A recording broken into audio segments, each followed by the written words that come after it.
for the Ninth Circuit is now in session. Please be seated. Good morning, everyone. The cases will be called in the order listed on the docket. The first case, Rodriguez-Garay versus Bundy, has been submitted on the briefs. The first case on calendar for argument is Relator versus iLink. Good morning. Good morning, Justice Miller, Justice Rawlinson, and Justice Johnstone. My name is Chuck Dender of the Cello Levitt, and I'm here on behalf of Plaintiff Appellant Relator, LLC. And may it please the Court. Your Honors, we believe that the District Court Judge, the Honorable Gary Klausner, erred when he granted defendant Appellee's motion to dismiss because, in his words, he found we failed to allege falsity as to any defendants. This court, of course, reviews that decision on a de novo basis, and we ask this court to reverse Judge Klausner's decision. We also believe the District Court erred in it and abused its discretion when he denied us leave to amend the first operative complaint. Your Honors, while those standards are, of course, very different, we believe they're interrelated here for the purposes of this argument, because while we fully believe that we meant the standards in our first amended complaint and the motion to dismiss should have been denied, we believe, and I hope this court finds, that we're so close that perhaps the draftee of the complaint could have put in a specific statute, could have put in a specific reference to the PPP laws, but any mistakes that this court may find would be addressable on amendment, the Second Amendment. So we would ask the court to keep that in mind. I'm sorry, Your Honor. Counsel, I was going to say one of the criticisms that opposing counsel has regarding the pleading is that it was based on publicly available documents. What's your response to that? Your Honor, yes, and thank you, Your Honor. Defendants don't know that. Defendants point to what is publicly available information, and the PPP website, pandemicoversight.gov, we do not dispute is a source for the public disclosure bar. We don't doubt that that is a qualified source.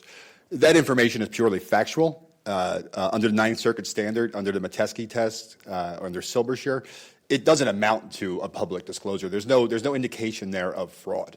There's no There's no as presented state of facts versus a real state of facts. There's no allegation. It doesn't put the government on notice that there was any fraud committed there.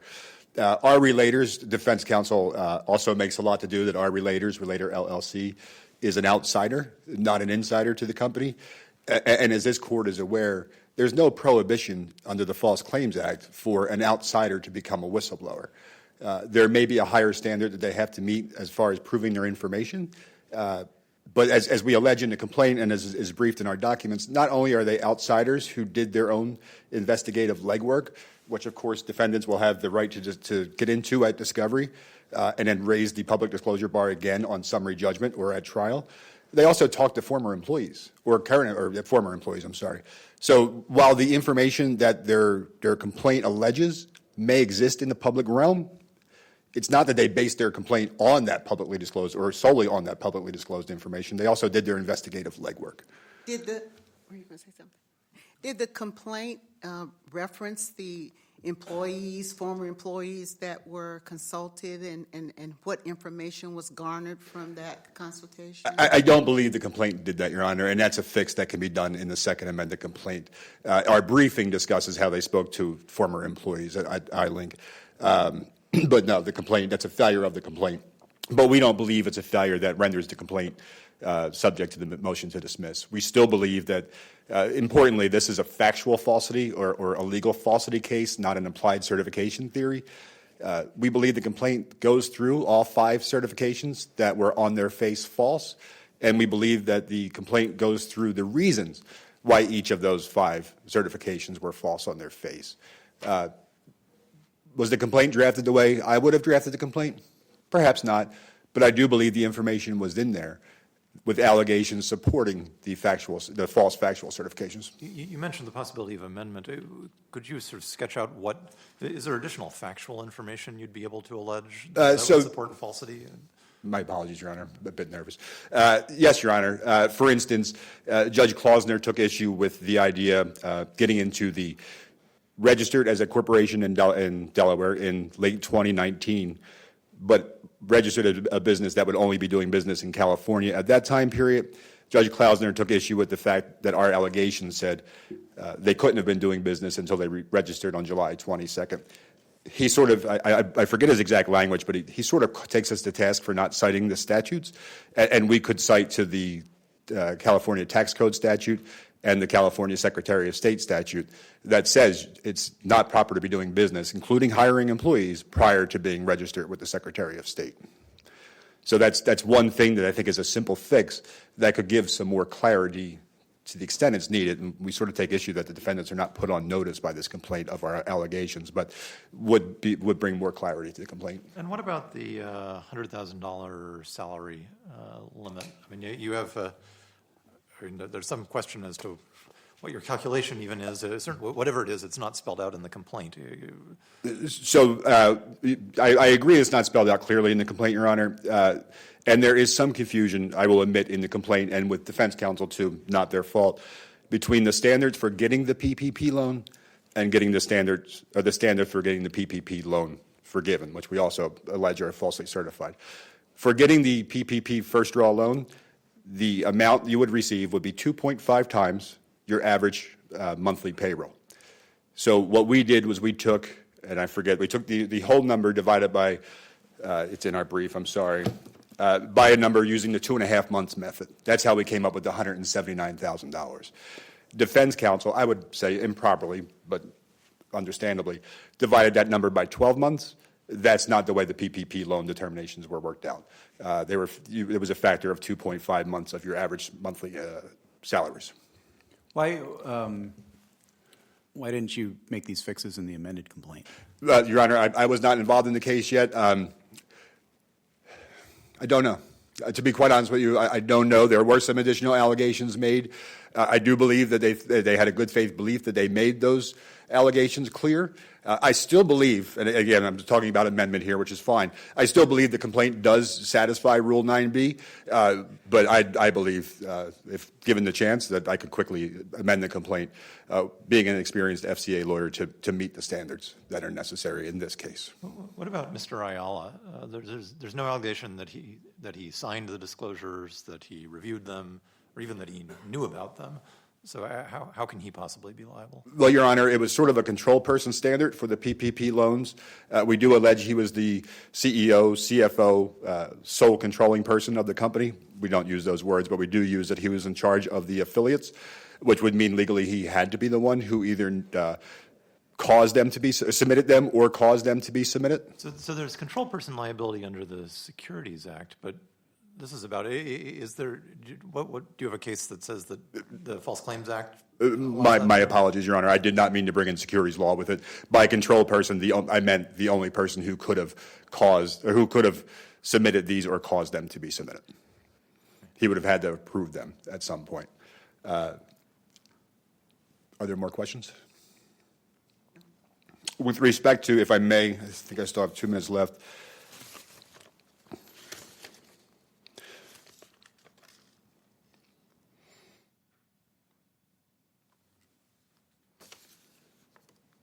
On the 478 employees, Your Honors, again, we believe that while the district court, what I think happened here, Your Honors, is it was a sort of a hybrid standard that was applied to this. It was both a false or implied certification standard, which would require more details because there you're getting into the weeds of why a certification was false, as opposed to it's facially false. With respect to the 478 employees, we believe that we did clearly allege that the only employee, if he was considered an employee, was Mr. Ayala. The company had only opened up, as far as we are concerned, legally on July 22nd, and he could not possibly have hired 478 employees. We spoke to an employee who said there were not 478 employees.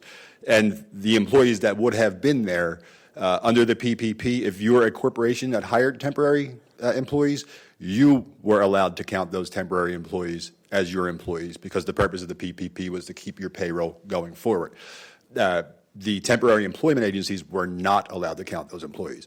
They were only allowed to count their sort of in-house employees. And we believe that while it could be better, we believe the allegation is that they counted in that 478, if they existed at all, which we do make the allegation that it didn't exist at all in the complaint.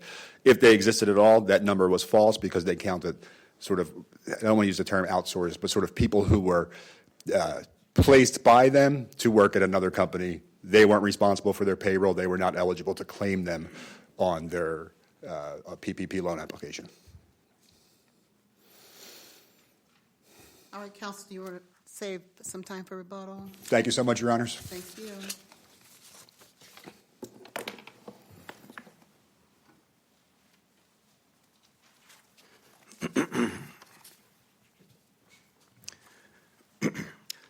Good morning. May it please the court.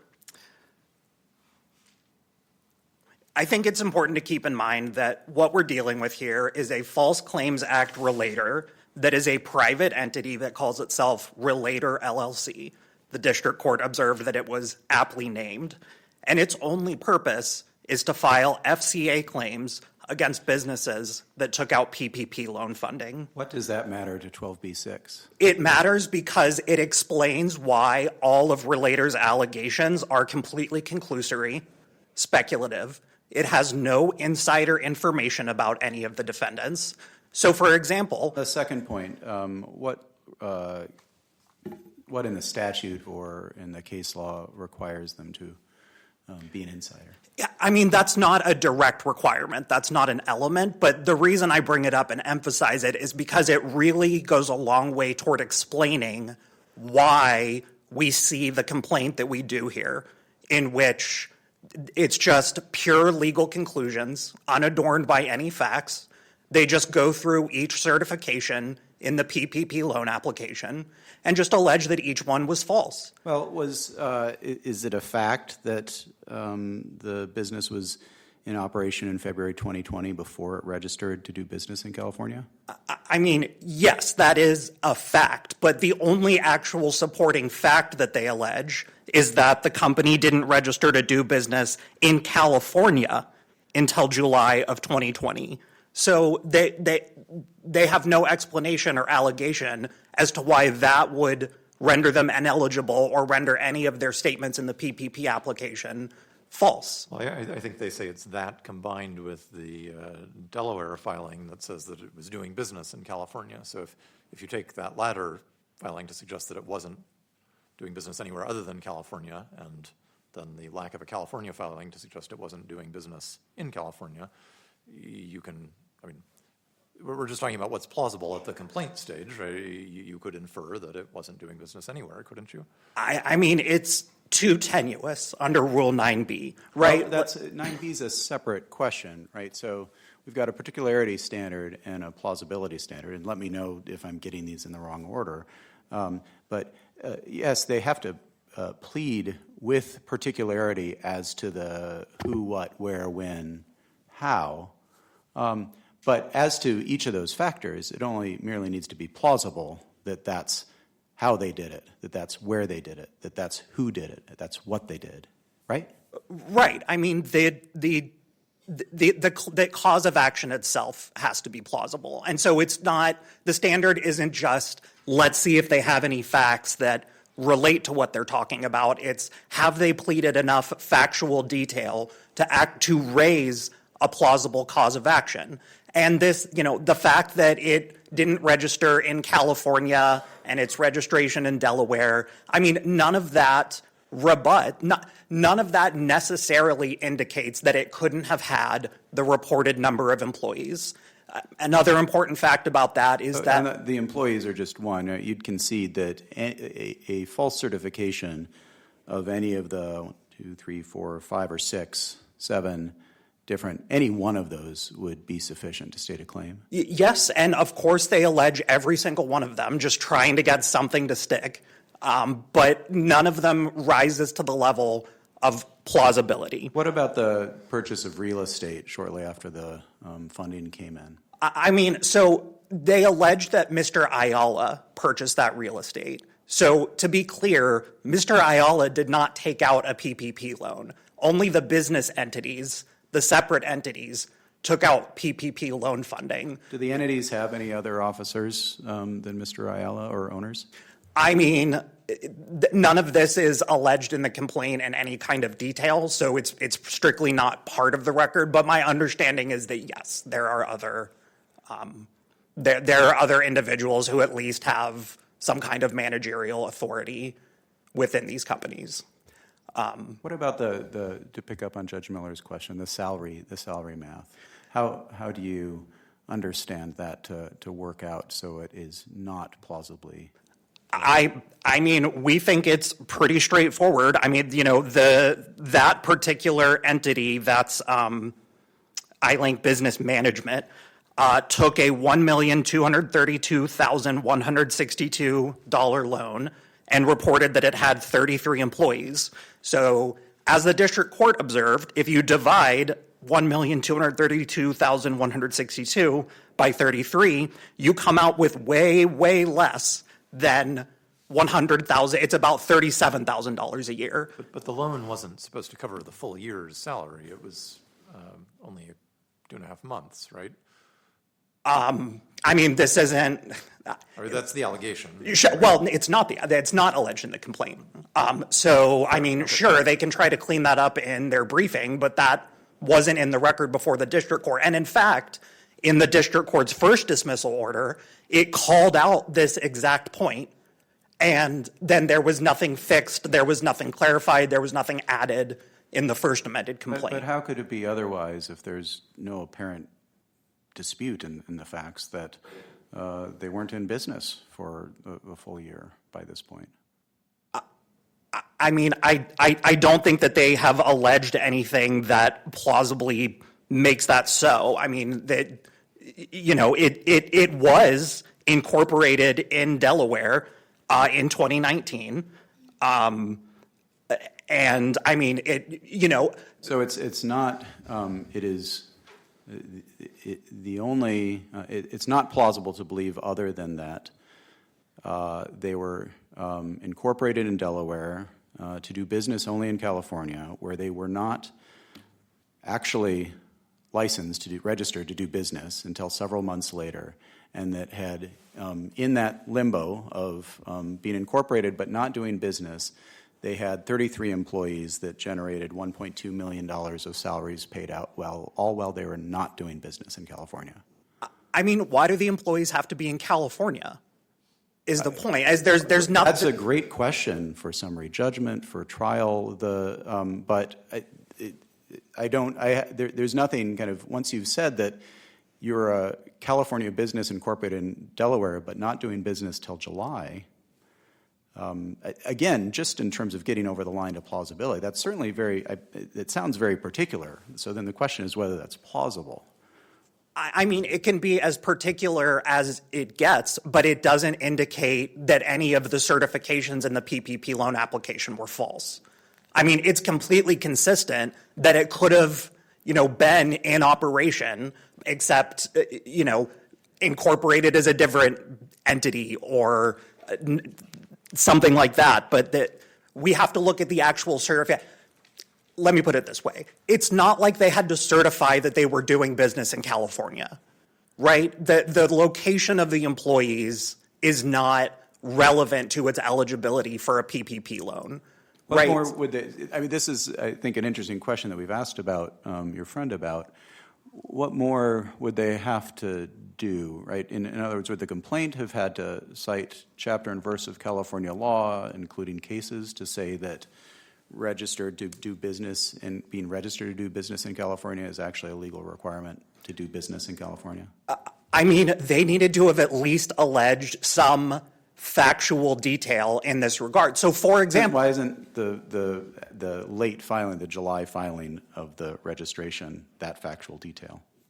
Because it's not enough. It's not enough to. What would be? So, for example, if they had some kind of statement or something they could cite or allege showing how many employees did each of them really have, they just allege in their complaint, oh, well, that was false because they had 0 employees.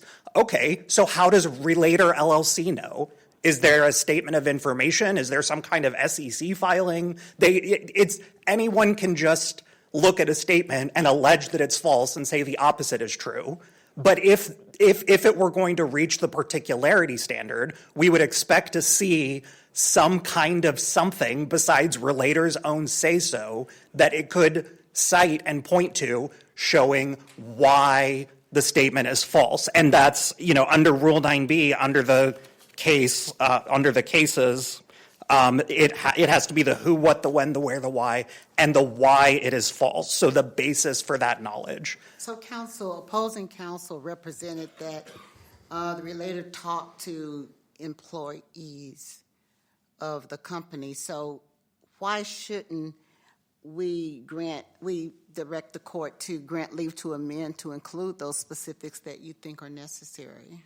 Because they already got that opportunity. We went through an original round of motion to dismiss briefing. The district court dismissed but granted them leave to amend and said that it was highly skeptical and that there was, I think the word was a serious deficiency or devoid of factual detail. If that's not an alarm to tell you, you better put up and shut up now, and if you have some kind of explosive insider evidence that you're going to rely on, you better go ahead and put that into your amended complaint, and they didn't. But the standard is that leave to amend should be granted unless amendment would be futile. Is that what you're arguing, that any amendment would be futile? Yes, and, just as a procedural matter that, we can't just keep doing this over and over again. It can Rule turn 15 says that amendments should be allowed liberally, so it does contemplate that we do it over and over again as long as there is some, it's not futile to do so. So the rule contemplates perhaps an additional amendment. I think there also has to be a burden on plaintiffs that if they really are aware of something, and think about that. That is what could be more relevant? That they say they went out and interviewed certain of our employees and they found out all these, contradictory facts. Wouldn't that be, how do you forget about that? And so that should have been in their original complaint, much less in their first amended complaint after the district court told them that there was a serious factual deficiency in their complaint. So that wouldn't render it futile, though, if the fact that they didn't see the importance of putting it in the first complaint or either the amended complaint, would that render it futile? I think there's something to be said about the fact that they didn't put it in there. And maybe one interpretation is that they forgot. Another interpretation is just that it's nowhere near as supporting of their position as they say that it is. So, while I'm sympathetic to the intuition of, let's just see what they're going to allege. I think when they've already gotten 2 rounds of filing a complaint, if they haven't come forward with something like that yet, then it's just past the time when we're going to tolerate. All right, thank you, counsel. Okay, thank you. Your time. Yes, thank you. Buttle, let's have 2 minutes. Thank you, Your Honors. Just briefly to clean up what we were discussing with respect to the $100,000. It's 15 U.S.C. Section 636, page 6 of our reply brief, that mandates that the salary to be calculated was 2.5 times your average salary, which leads to, respectfully, defendants and Judge Klausner making the mistake of dividing by 12 instead of dividing by, the number would actually be 4.8 if you do the math, which is 12 divided by the 2.5 months. That is material here. It's not just nitpicking. It's material here because while in the appellant's brief, they argue that you can factor in health care costs. I forget all the lists. They go through the list of all of your employees' costs, not just salary. That's actually untrue. The $100,000 cap was on all salary expenses. So if someone made, just making up numbers, if someone made $60,000 but had $41,000 in a benefit package, they would have been capped at $100,000. Just like an employee who made $130,000 in just pay, they would have been capped at $100,000. So it is material to another false statement with respect to their false statement to the government to get that extra, caused the government to pay that extra money over and above the $100,000 per salary. Can you just clarify, this is going back to the question I asked you before of what you would add in an amended complaint, and in particular, you mentioned statements from employees of the defendant. What What exactly would you allege that they've said? And that, Your Honor, is a great question, and I take defense counsel's point there. I mean, we can say that they didn't have 478 employees, right? The only thing you can really add through an insider statement at this time in a factual falsity case is it's not true. We weren't even operating yet. I wasn't even hired yet. Would you have an insider statement to that effect that you would add to the complaint? We have insider statements we can add to the complaint, Your Honor. I don't know if they're going to be able to say just flat out it's not true because there were 217 employees at that date. I have not personally interviewed the employer. But wait, so you haven't spoken to the employees whose statements you were I providing? personally have not, Your Honor. I've been on this case for about 4 months after Mr. Brew passed away. I've been discussing with my clients and my co-counsel, but I have not spoken to I personally have not spoken to the employees. Okay, so then, I mean, that's maybe understandable given the timing of things, but it's not very helpful in terms of, figuring out like how that would add specificity.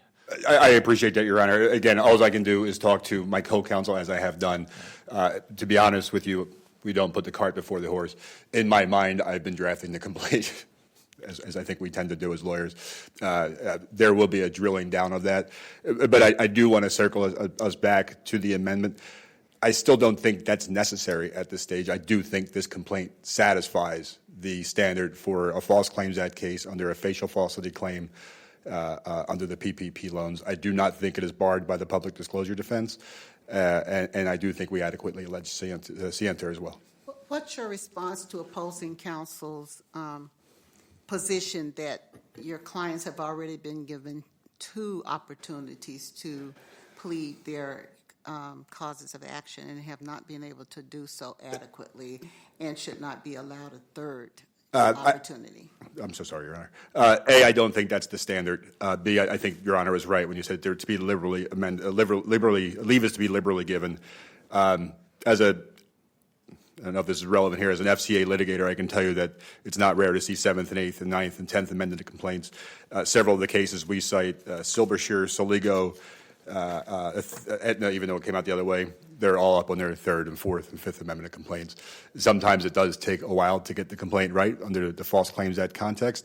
I believe I could have done it and made it easier on this court. As I said, I believe we still did get it right, but I do not believe a 3rd Amendment complaint is too much of a burden on defendants. I think we meant the standard. I believe it's a very close call and that we can fix it. All right. Thank you, counsel. Thank you, Your Honor. Thank you to both counsel for your helpful arguments. The case just argued is submitted for decision by the court.